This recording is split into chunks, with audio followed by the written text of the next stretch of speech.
Түбән Камада ватаны саклаучыларны хөрмәтләү өчен җиңү монументы янына җыелдылар. Тантаналы митингка ветераннар, офицерлар, мәктәп укучылары, кадетлар килгән.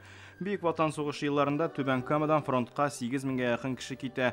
Бүген әлеге районның 500 егете илне саклаучылар рәтендә. Митингка килгән хәрбиләр арасында бер гүзәл зат та бар. Райля Садыкова 40 ел Төньяк диңгез флотында хезмәт иткән. Кызларга, конечно, ул вакытта служить итү авыр иде. Мин чертежница булып эшләдем.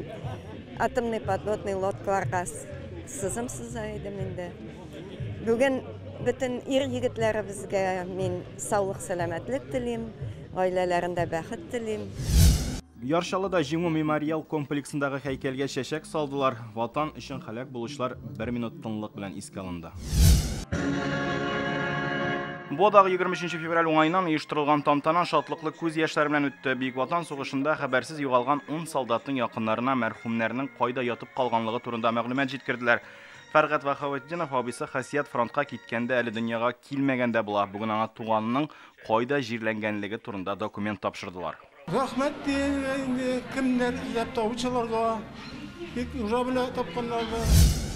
Зәйдә дә бүген ватанпәрвәрлек рухы хөкем сөрә. Районның социаль хезмәт күрсәтү үзәге белгечләре яшүсмерләр өчен сугыш ветераннары һәм хәрби берләшмә әгъзалары белән очрашу оештырган.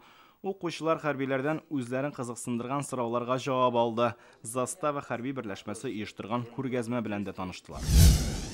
Ватанны саклаучылар көне уңайнан оештырылган чаралар Татарстанның барлык районнарында да үтте. Кызыклы очрашулар, бәйрәм концертлары туган ил өчен янып яшәүчеләрне берләштерә. Руслан Садинов, Гөлнара Миннеханова, Александр Лихачев, Адиля Бруханова, Александр Тимофеев. Яңа гасыр каналы.